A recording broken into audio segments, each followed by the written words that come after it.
Later in the evening, Katrina sat in her room thinking of ways to dispose of Clark before he could find whatever paper he claimed Desmond left behind. She had searched Desmond's belongings when they were looking for things to sell and found nothing of the sort. To get rid of the nuisance, Katrina contemplated poisoning Clark, as she wanted to do with his brother. I should... Mother! Kate's voice was heard after a knock on the door. Are you ready for dinner?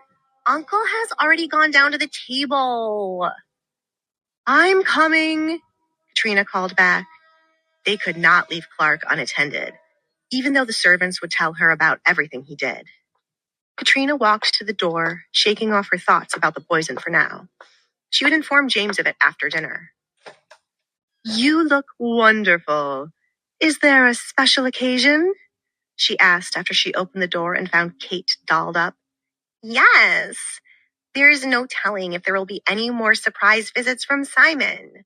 I've made it a mission to look good every moment, regardless if I am just staying home. I have not forgotten all that you have taught me. Kate smiled, wishing to show her mother how much better she would be at claiming Simon. Well done, Kate. You are improving. Now tell me. Katrina closed the door behind her and walked with Kate. What did you discuss with your uncle earlier? Kate frowned and looked at her mother with concern. Is he here to take away everything from us? I had hardly seen him around, which was why I could not identify him, and it's strange how he's spending time with me now. Mother, it's only the two of us. I won't judge you if you do something to get rid of him. Katrina was utterly surprised Kate had thought about this. Normally, Kate was in her own world and didn't pick up on things around her. You are growing up too fast, Kate. I won't allow anyone to steal what belongs to you. Don't slouch. She tapped Kate's back. Katrina and Kate walked hand in hand down to the dining room and were greeted by the sight of Clark sitting where Desmond once sat. He has no shame, Kate muttered, taken aback by his bold behavior. He's not hiding what he wants, she thought. Katrina decided not to comment on where Clark sat. After all, that seat was the only thing he would get to enjoy. Do you like the room prepared for you, Clark? I'm afraid the one you normally use is not in the best condition. Giving me a smaller room won't make me run for the hills, Katrina. I've slept in smaller rooms on my many travels. Travels? Is that what people refer to as being kicked out of their homes for not paying rent? And then having to bounce from room to room in relatives' homes? What an interesting title you've given it. Anyone else would think you were an adventurer instead of a man running from debt. Katrina didn't care to hide their bad blood in front of Kate. You should know I spent countless days in the red light district all over the kingdom. You'd be surprised how much those girls remember about people who used to work there. Would you like to hear about anyone in town who used to be there? Clark grinned, taking full enjoyment in Katrina's anger when she fought hard to hide it. Are you trying to allude that my mother is from the red light district? Please come up with a better lie. Kate spoke up in defense of her mother. First, you come here to harass us. You've sat in my father's seat. And now you refer to my mother as a woman who sold her body. I believe it is time for you to leave, Uncle. Should I? There's someone who invited me for drinks tonight, and there is still time for me to meet with them. I will leave you two alone to have dinner and return later. Clark stood up from his seat. He was not leaving because Kate was angry and wanted him gone. Clark was leaving to show that since he hinted at knowing something about Katrina's past, she would not want him out of her sight and would have no choice but to welcome him back inside when he returned later. Tides were about to turn for him, thanks to what information he was digging up about Katrina. You must not return. My mother and I will not allow it, said Kate. Oh, I don't know about that. Clark's eyes flickered from Kate to a silent Katrina. I have a feeling your mother will not turn me away. He picked up the glass of wine offered to him and finished every drop of it before placing the empty glass back down on the table. My brother certainly has good taste in wine. I will see you two lovely ladies soon. Kate glared at the back of Clark's body as he walked away. That insufferable man. Kate, enjoy dinner. I wish to be alone, Katrina informed Kate before walking away from the dining table. Mother! Kate! James, who had been watching the entire exchange, stopped Kate from chasing after Katrina. You should leave your mother. You know better than I do that she will not like to face you at a time when she is deeply upset with your uncle. Give her time to calm down. Kate knew that James was right. Her mother was prideful and always hid to avoid showing Kate when she was breaking down or deeply upset. James, please check on her and make sure she eats. I will, James replied. He hurried after Katrina out of the dining room to check on her as Kate wanted. He was curious to know if there was some truth about the red light district to make the Baroness storm off. Baroness, he called after her, but Katrina ignored his calls. James didn't care to hurry after her, as she would eventually end up in her bedroom. Baroness? He knocked on her bedroom door before entering and found her sitting on her bed. I am so sick and tired of people trying to snatch away what is mine. I should have just killed him the first time he came to my door. Baroness? James called for her once more as he closed the door behind him and locked it. What? Katrina yelled, taking her frustration out on him. She did not need James here right now. Each drink he has requested, and even the one he had at the table, I have poisoned. James revealed what he did behind her back. Katrina stared at him in shock before laughing. Oh, I found a dog who knows how to act without my orders. Well done, James. Her mood quickly changed. How many drinks has he had? 4. It would be great if the poison could work quickly and he dropped dead while he was out with a friend. This still does not get rid of my anger. Katrina raked her hand through her blonde locks. She was still fuming with rage from the mention of the red light district. She needed to let out the anger she had built up over the last couple of days from Edgar, Alessandra, and now Clark. James, come here. Lately, she had noticed how appealing he was. Much better than her late husband. Without any idea of what would follow, James approached the bed, expecting Katrina to give him another order, but instead, he found himself falling against the soft mattress. Baroness. His cheeks turned red when Katrina shamelessly straddled him.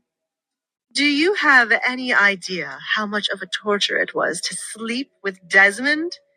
He is not as youthful or good-looking as you are. She touched James's smooth cheek. It has been a long time since I have enjoyed being in bed with a man. Baroness, I do not wish to do this with you. James sat up to get away from her, but Katrina pinned his hands down against the bed. Do not deny me, James. I am not in the mood for it. Haven't you noticed by now that I am a woman who gets what she wants? She released his hands now that he was once again lying flat on his back and began to unbutton his shirt. Baroness. James grabbed her hands to stop her. This was not why he came into the bedroom. He was only here to cheer her up as Kate wanted. Please, let me leave. I do not wish to do this with you. He was prepared to shove her off of him, but her words were faster than his actions. Move, and I will scream bloody murder right now. I will see to it you rot in a cell for taking advantage of me. Oh, what a beautiful sight. Katrina commented on the fear in his eyes. I have been where you are now, wishing to run away, but unable to move. Isn't it wonderful how I have changed the position I am in? She chuckled. Baroness, You know that this is not right. I have shown loyalty to you. Do not hold this over me anymore. Your words will get me killed, James pleaded with her. Indeed, you have shown loyalty, which is why I can do this with you. Do not move, James. Her fingers fumbled with the button to open his pants. Not until I have released my anger. You'll certainly find yourself enjoying it. After all, you have been watching me long before this.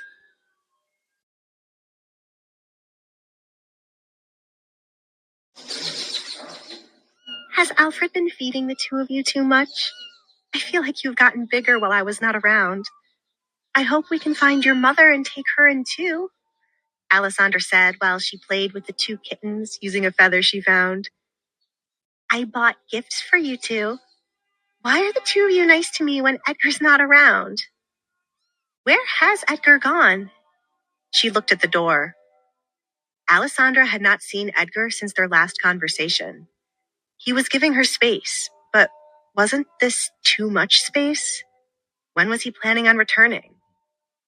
She sat on the floor playing with the kittens to pass the time until dinner was ready.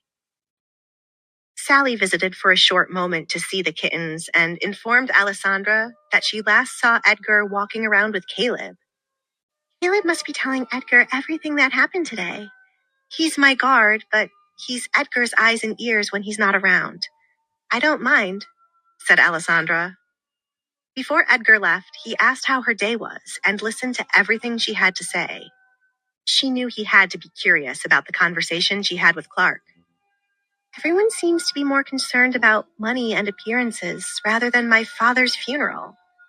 I wonder how he must feel to see they don't care about him. What do you think? Alessandra lifted up the black kitten. Do not fuss. I will put you back on the floor with your sibling. The bedroom door opened and Edgar stepped in. What is making you smile so much? Is it those two troublemakers who are trying to climb on everything? I was thinking it would be nice to have more of them around. No. Edgar denied her request.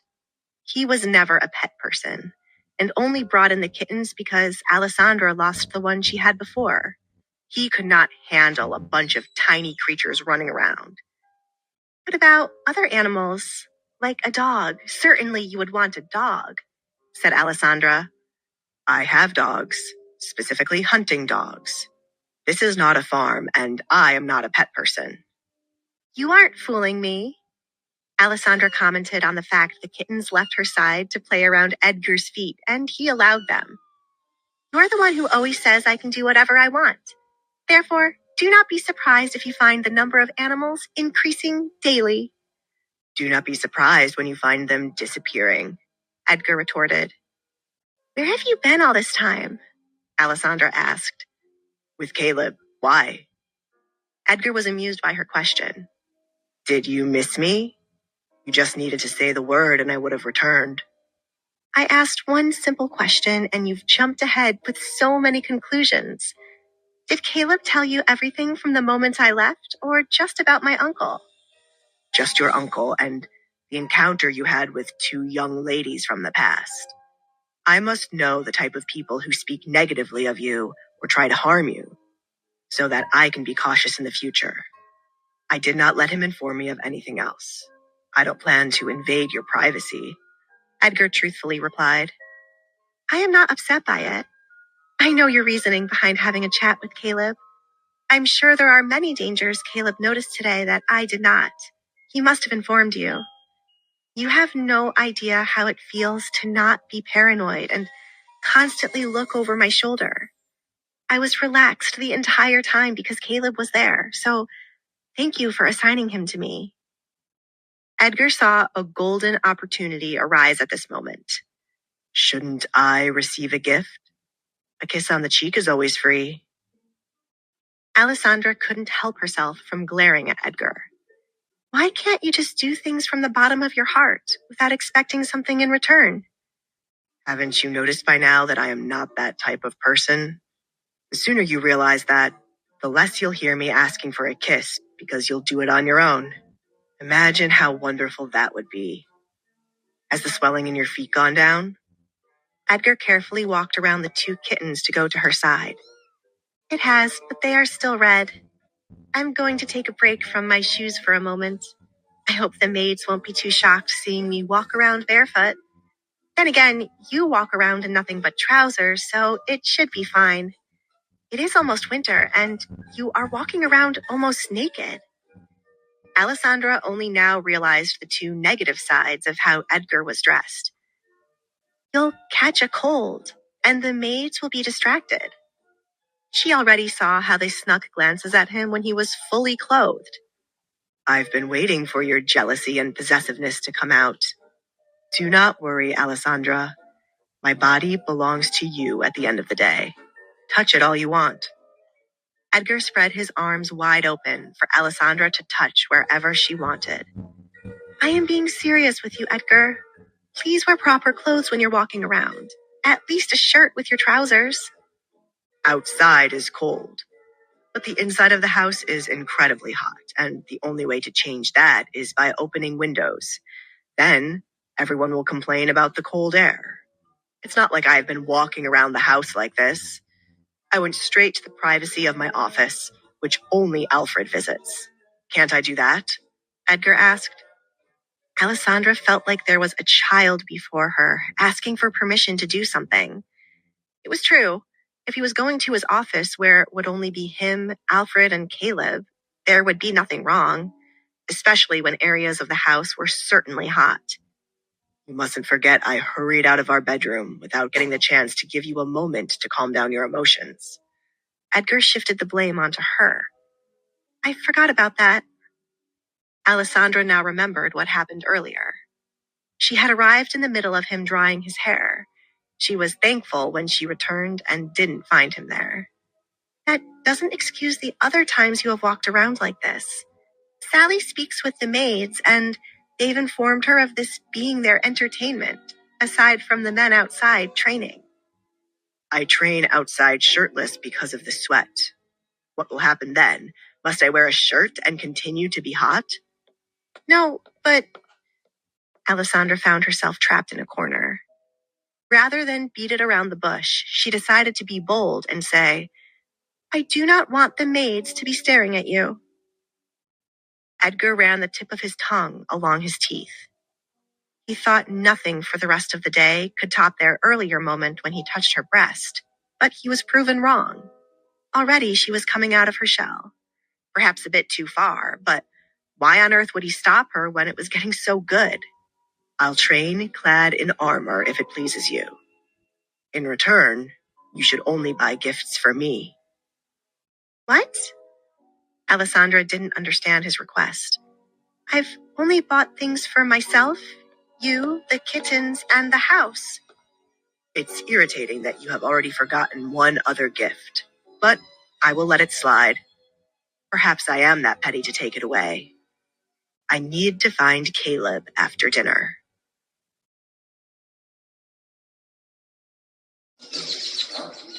You can't possibly be referring to the charm I have given Caleb. You aren't, right? Alessandra questioned, expecting Edgar to say no. You should be proud of yourself, my sweet wife. You unlocked a new emotion in your dear husband. Jealousy. I have to say, it ties in well with anger. Edgar walked by Alessandra as he spoke. Such a dangerous emotion. Wait, you mean to tell me that you have never experienced jealousy? Alessandra found that hard to believe. She was not excluded from feeling jealous. She felt it many times in regard to the way her father treated Kate. She was even jealous of the birds being able to fly away while she remained trapped. What was there for me to be jealous of? I grew up with rich parents. If there was something I wanted, I got it. There has never been anything someone had that I wanted to have. Not until Caleb started waving about that little thing. If he wants one, he should buy his own. Edgar could hardly focus on what Caleb was saying when that little green charm was taunting him. I cannot believe this, Alessandra muttered. Let me help you understand it. Would you be happy if I bought you a necklace? And another woman the same necklace because she is my good friend? A small charm you put on a sword and a necklace are two different things. How on earth did we get to this? Alessandra sighed. She could not remember what they were talking about a moment ago before this conversation. Let's put an end to this. I am going down for dinner. She stood up from the floor. Please behave, she told the kittens as she passed by. How rude of you. I came back in to walk downstairs with you, but you are leaving me all alone. Edgar exited the closet wearing a short-sleeved shirt and long pants. Like Alessandra, he wasn't wearing any shoes to share the stares she would receive from the servants. You did not have to take off your shoes, said Alessandra. She was slightly concerned by how quickly he was able to get dressed. This will be a test of how well the servants and Alfred clean the floors. If our feet are dirty, someone needs to get fired. Duchess! Oh, sorry. Sally apologized for yelling as soon as the door was opened. What is it? Alessandra questioned, due to Sally's frantic appearance. Well, Sally bit her lip, wondering if she should say this when Alfred was already trying to get rid of their guest. But she was already up here and couldn't resist informing Alessandra. We have guests. Is it my uncle? It's my mother. Edgar rolled his eyes and released a sigh. Their room was far from the gates, but he was certain he could hear his mother yelling at the top of her lungs. No one should ever underestimate how loud she could be. Or maybe there was just a voice in his head whenever his mother was around. Am I right? Sally nodded. She is here with your father. They wish to have dinner with the two of you, and it seems your father is promising to be civil with you. Your mother does not like being stopped at the gates. That is what I heard from another servant. Of course. When everything is calm, my mother comes to rain fire over my land. I will be back shortly. Edgar walked past Alessandra to deal with another nuisance at the gates. He needed to find a way to get his parents out of town, or more likely call for backup against his mother. There was only one person who could make his mother stay silent. Edgar took his time walking downstairs and hummed a peaceful tune to remain calm before the bullshit he would have to face.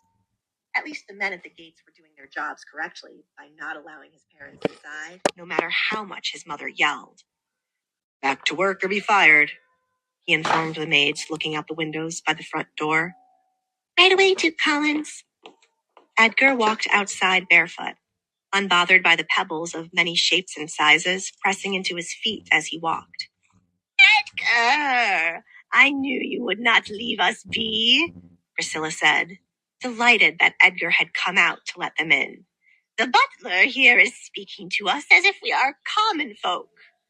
Priscilla, now is not the time. Edmund gently pushed her head out of the way so that he could speak with Edgar.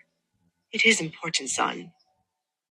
Edgar gave Alfred's appearance a look over. You two are stressing out Alfred.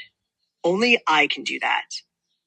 Have you forgotten that paper, pens, and mailing have been created, Father?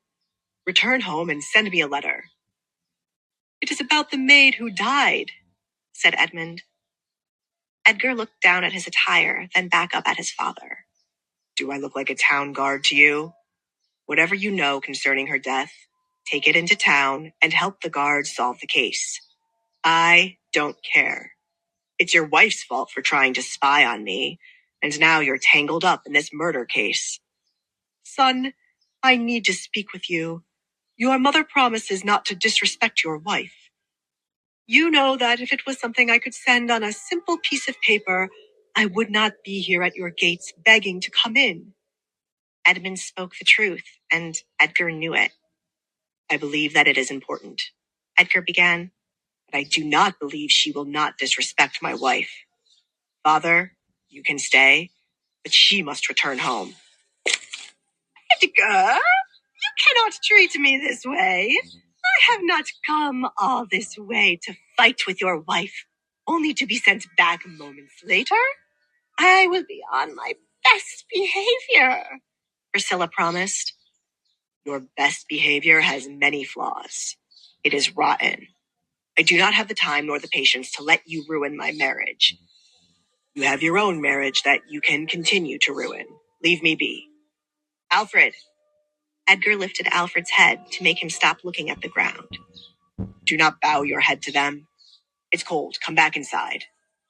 You treat the Buttswell better than your own parents, Priscilla exclaimed. She did not go through excruciating pain and labor just for this. You birthed me, but Alfred raised me. I won't say it again. Edgar replied. Edgar, please give them the chance to come inside. Your father would not have come here for no reason. Please, do it for me. I can have your mother seated far away from Alessandra. It is time you and your mother start to mend your relationship. Oh boy. Edgar placed his hands on his hips and looked to the sky. Alfred, you know her well enough to know that she will go after Alessandra if I let her in. I don't give a fuck what my father has to say about the dead girl. That is their problem. What on earth has gotten into you? As much as I hate Priscilla, I feel sorry for her. I feel that it is wrong that her son cares for me in front of her. Alfred thought, but he could not express this to Edgar. Noticing a figure approaching them in the distance, Alfred proposed, let us see what the Duchess thinks, and then we make a decision.